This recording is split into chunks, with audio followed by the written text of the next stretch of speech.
So now welcome. This is Waec year 2020 English test of oral past question. Question number 16. The instruction here is that we should look out for the option or the word that has the same consonant sound as in the given word, particularly the underlying letter.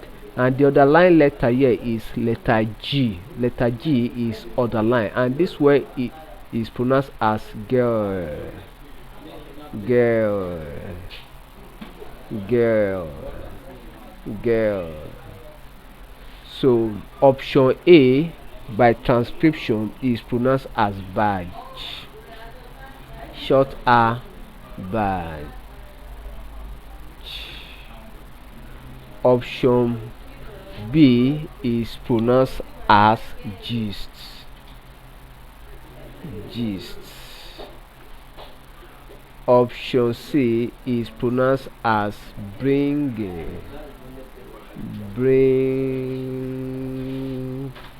as in the word king. Bringing.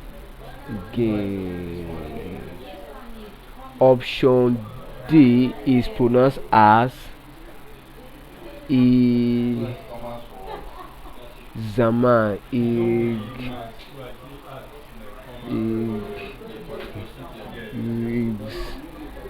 Zaman. So by this transcription, you notice that option D is correct because it contains the gisan as in the given word, particularly the underlined word. So option D is correct. Thank you and God bless you. Kindly subscribe for more videos.